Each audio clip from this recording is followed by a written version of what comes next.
Midway International Airport at Chicago, world's busiest air transportation center. Giant aircraft arrive or depart every 60 seconds. Thousands of people pass through the terminal each day. A few hours ago, some of them were in San Francisco, or London, or Bombay. A few hours from now, others will be in New York, or Rome, or Honolulu, or some other distant point.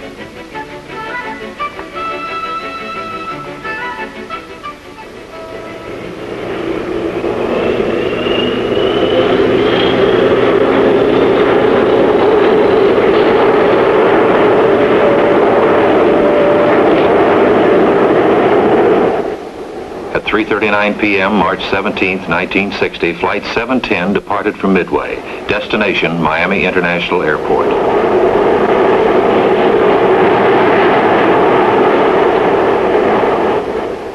Minutes later, the huge craft was soaring over the wintry Indiana landscape.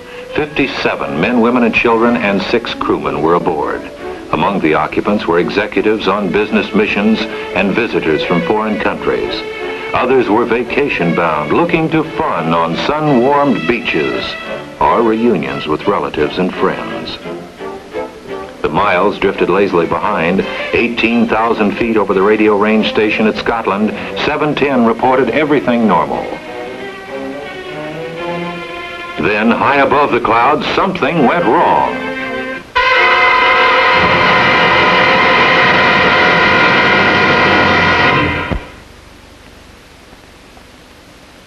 Several people saw the stricken luxury liner fall.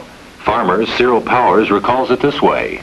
This wing come through the clouds, and then in, I'd say a mile or so, the fuselage and the left wing come through, and I watched it fall all the way till it hit the ground. Well, after it hit the ground, then there was I wouldn't say it was an explosion. Of course, it did blow up, but it was more of a big whooshing sound that went up, and clothing and debris went, I'd say, from between 102 or 300 feet high in the air. When it hit the ground, it just felt like the ground just dropped out from under me and then come back. And then the concussion rocked me first backwards and then back towards the plane. And that's just about all I can tell you about it. The concussion had jarred the William Rhodes home 6 miles away. Mrs. Rhodes ran from her kitchen and saw a flaming object falling from the clouds.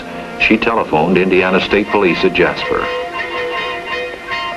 Her alert action, followed quickly by calls from other witnesses, set in motion the machinery that would speed emergency forces to the scene from widely scattered points in the state and nation. The sergeant on post command contacts the radio room and issues orders.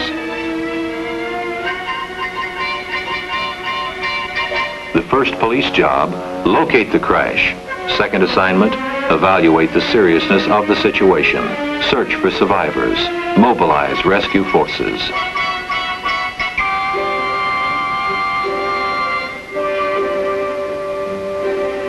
Troopers in the area are alerted by radio and race toward the crash reported east of Cannelton.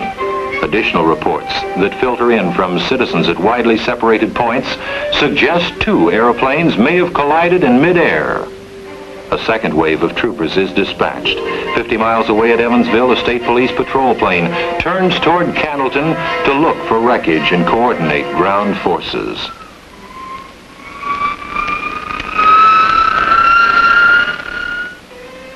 As the magnitude of the disaster becomes clear, estimates of police requirements are revised.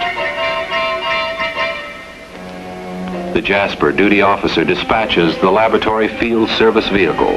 There may be a need for technicians to help identify victims and recover and preserve evidence for federal investigators. The troopers must be held to handle other law enforcement duties as well. Manpower is assigned carefully. Local rescue agencies have already received the emergency flash and are on the way. The Tell City and Cannelton Police Departments send men and equipment, and the firefighting organizations of the 2 towns are en route. The Perry County Sheriff's advice will be invaluable. He knows this rural district.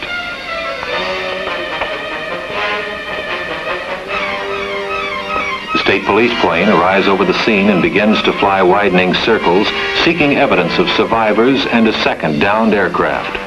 Bits of wreckage blackening the snow are marked for recovery by men who will comb the rugged hill country on foot later.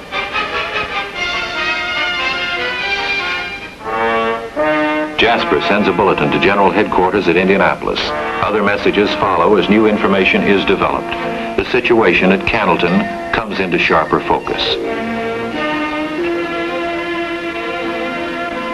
Indianapolis receives a request for additional assistance. One airplane, not two, as first reported, had plunged into a field just short of the Ohio River. Troopers at the scene had found no sign of life.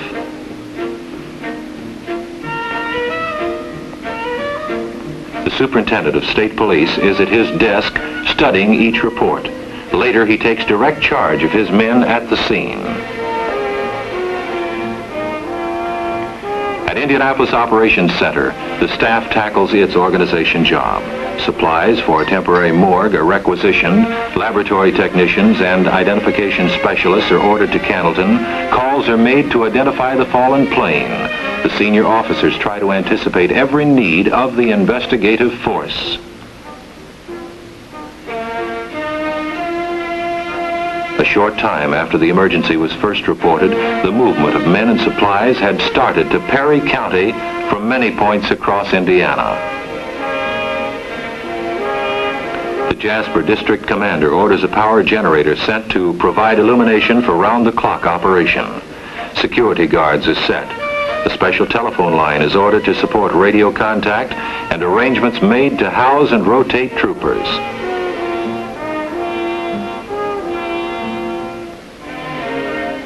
A state police portable radio station, which replaces a temporary communication system of relays by patrol cars, provides a vital link with the outside.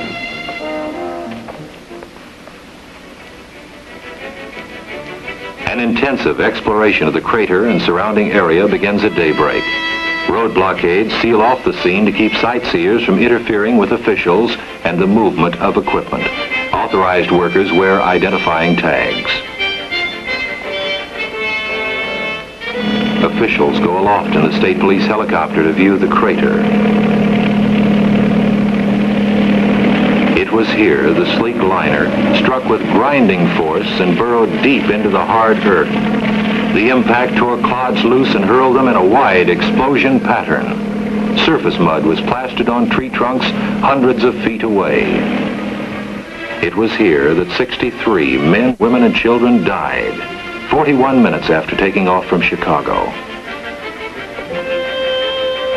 Workers probe the crater and find the near vertical fall had left but few traces of the plane and its occupants.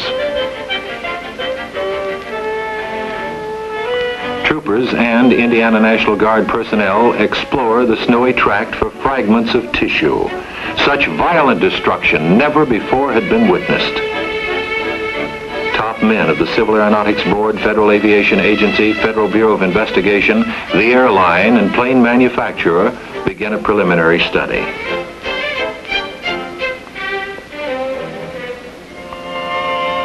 Perry County presents one of southern Indiana's great scenic spectacles. Its sweeping valleys and wooded hills retain the classic beauty first seen by the early settlers. The broad Ohio glides smoothly at the foot of the county. That is, most of the time.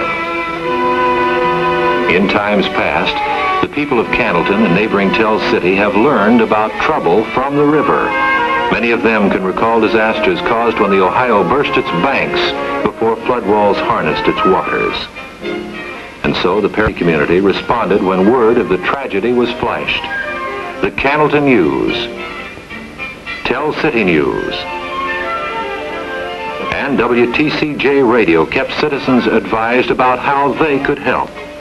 Civic, business, and fraternal organizations stepped forward to lend a hand. Here was an opportunity for citizens to show their compassion in time of need, to assist the official agencies carry out their demanding assignments.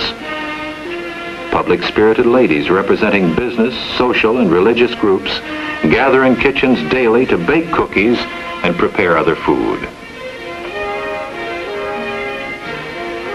The women's auxiliaries of fraternal clubs convert beef and vegetables into a savory stew that sticks to the ribs of the workers who eat it.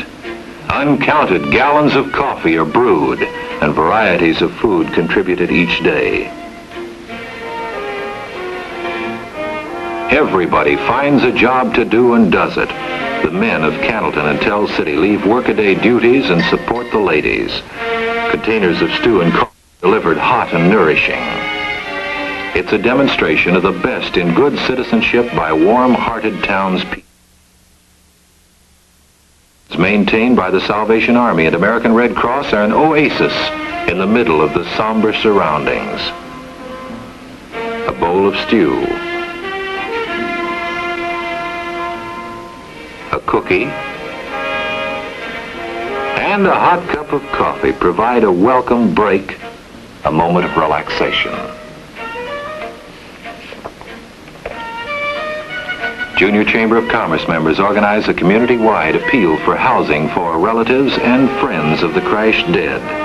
Young men devote a part of their business days and evenings to canvassing citizens. The reaction is heartwarming. Chief coordinator of the community activity is the local chapter of the Red Cross. The secretary and her staff of volunteer workers remain tirelessly at their posts. Of prime concern to the investigators at this stage is the whereabouts of sections which had broken away from the falling aircraft.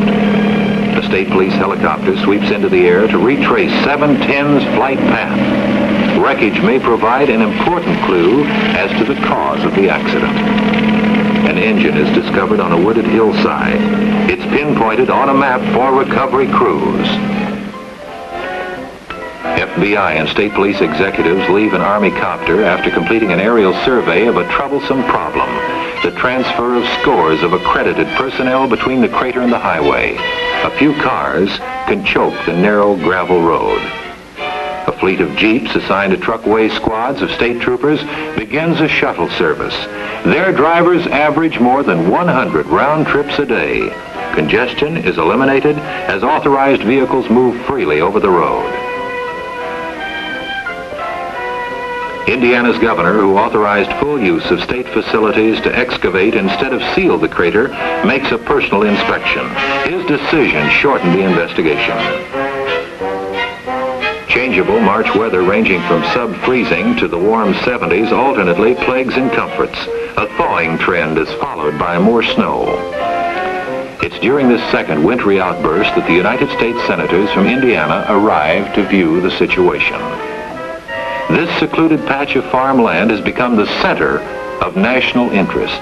What caused Flight 710 to fall? An air of urgency is apparent as investigators look for the answer. Agreement is reached on a plan of attack to remove the buried plane. It's necessary to resurface a mile-long stretch of county highway so heavy road building equipment furnished by the State Highway Department can be moved in. Then roaring bulldozers begin to push the earth away from the crater. The objective is to scrape away the surface rubble and ease the work of reaching the plane and bodies. Approximately 8 feet of soil is removed from the top of the field. A close watch is kept for bits of wreckage and valuables, although investigators now know most of this material is buried deep in the clay-bottom land. Viewed from the air, the bulldozers carve an unusual pattern as the work progresses. Several days after the crash, serious exploration of the hole gets underway. 2 shovels dip great scoops of debris. Now real headway is being made toward what lies within the still smoldering earth. Every shovelful will have a meaning to the men whose job it is to determine the cause of the accident. One feels an underlying tension among the workmen. Unknown things, tragic things, are soon to be revealed. A woman's sandal, a twisted valve, an earring are sifted from the rubbish. Warm temperatures return, the thawing field becomes a sea of sticky mud, but the digging goes on at a steady pace.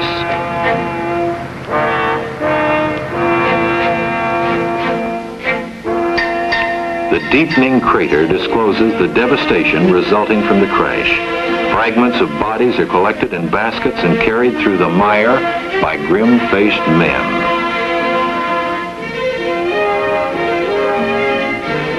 Parts believed identifiable are placed in plastic bags and carefully marked.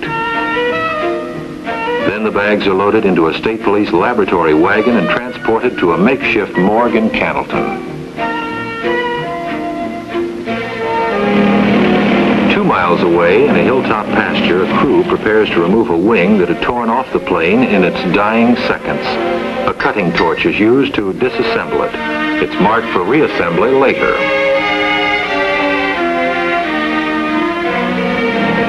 Removal of the heavier parts from the backcountry is accomplished by an airlift supplied by a fleet of Army helicopters from Fort Knox, Kentucky. The giant birds carry out many time-saving missions, including liaison duty, aerial survey, and transportation of wreckage from inaccessible points. Winging over hills and valleys, the copter heads for an assembly point in a field adjoining the crater. The wreckage is carried in a steel mesh cargo net. Skilled pilots bring in the ship and hold it a few feet off the ground. Then a crewman trips the mechanism, which disengages the net.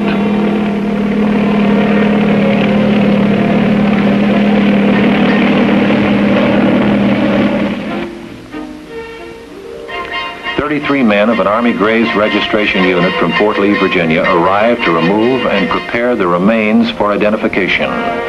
As the work of probing the crater continues, it becomes apparent that few bodies will be recovered. Nearby, a crack team of disaster experts from the Federal Bureau of Investigation in Washington sets up a field headquarters. They use detailed descriptions of the plane's occupants, speedily assembled by other special agents over the country, to trace the victims' identities. While positive identification is not possible in many cases, the agents are able to make legible prints from the fingers of a few of the passengers and crewmen.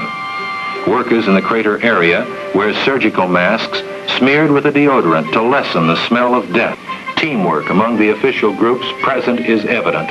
Ideas and assistance are freely exchanged. Investigators of the Civil Aeronautics Board decide on an intensive ground search to recover portions of the plane which drifted over a wide track as the disintegrating aircraft fell. 400 Army troops from Fort Knox arrive, ready for the assignment. The detachment bivouacs in a field near the crater. Soldiers set about making a camp as the sun drops toward the horizon. Gear is unloaded swiftly under the watchful eyes of the commanders, and magically, a tent city appears, complete with the latest mechanized equipment. It's true. An army travels on its stomach, and there's cooking to be done. But with all the mechanization, potatoes are still peeled the hard way. At a post on the perimeter of the camp, an armed sentry begins his lonely vigil.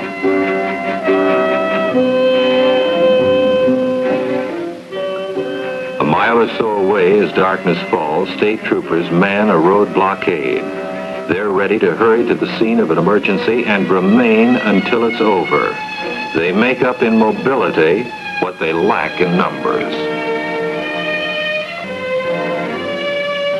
Policeman E2, unable to leave his post, this man shows his culinary artistry to early morning passers-by. When the temperature is a frosty 16 above, a breakfast of sausage and eggs with buttered toast and coffee gives a man something to live for. Breakfast, cooked in the rear of a patrol car. The only thing missing is the morning paper.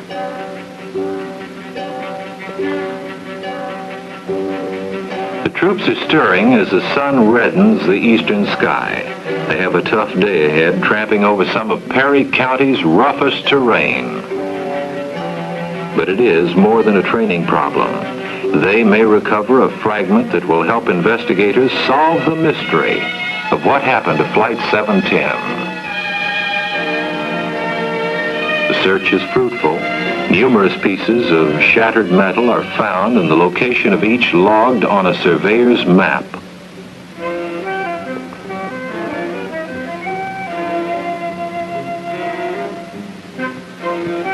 It's Sunday, and attention is given to the spiritual needs of the men. It's a time when they can put aside the cares of the day and meditate on the meaning of life and their place in the scheme of things.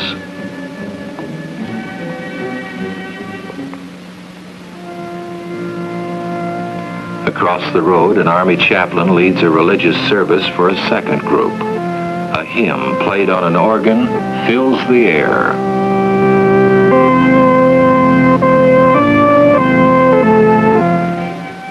Then there's a prayer while the men bow their heads reverently, and a scripture lesson by the young chaplain. Then it's time for the soldiers to file away to complete the day's chores. Everyone pitches in to hurry the task to its final conclusion. The state police helicopter in the air from morning until night ferries officials into the hinterlands to interview witnesses. 17 civil engineers use the copter in plotting a topographic map of wreckage in its relation to the crater location.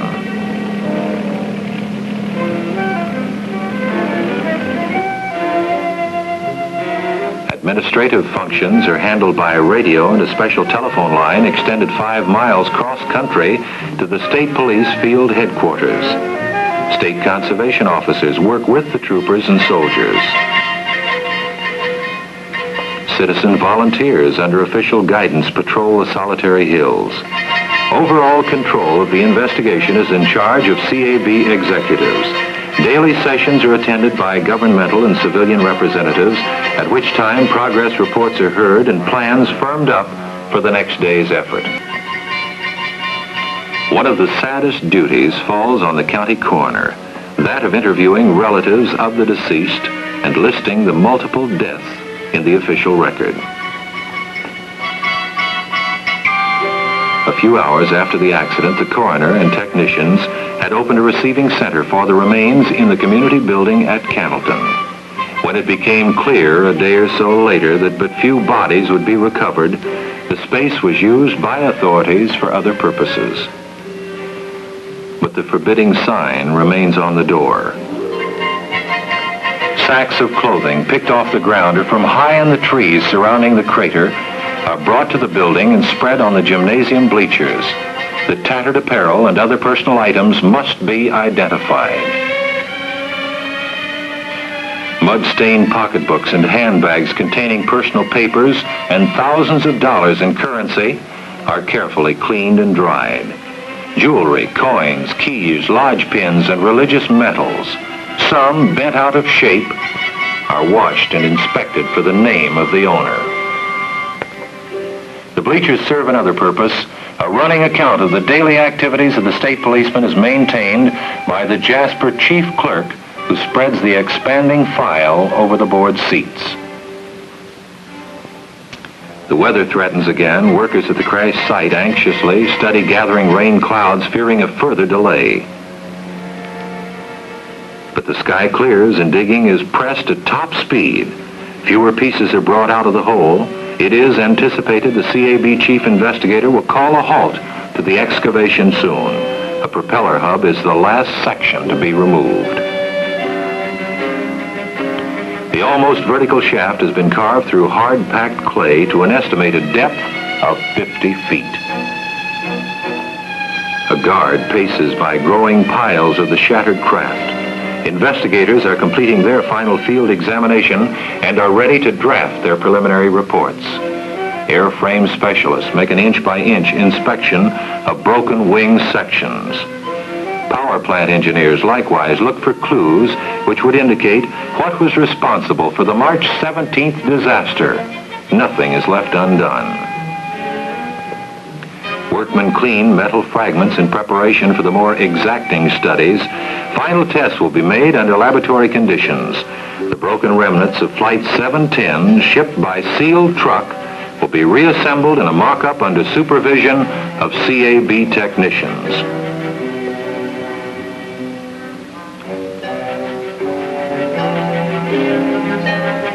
Later at Evansville, the Civil Aeronautics Board begins another phase of the inquiry. The board members, all veterans in the aviation field, are charged with fixing the causes of aircraft accidents. Witnesses testify as to their knowledge of the events that preceded the fatal plunge. Those interrogated include experts and laymen, passengers who deplaned from 710 at Chicago, people who saw it fall, meteorologists, airline executives and maintenance personnel, federal air safety inspectors. The history of the aircraft is painstakingly traced. It is in this way that greater progress in safe air travel will be achieved.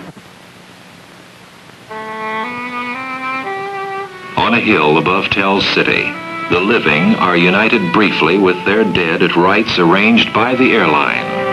Relatives and friends gather before flower-decked caskets to hear words of hope and comfort. I am the resurrection and the life. I will lift up mine eyes unto the hills from which cometh my help. These are among the ancient phrases of consolation.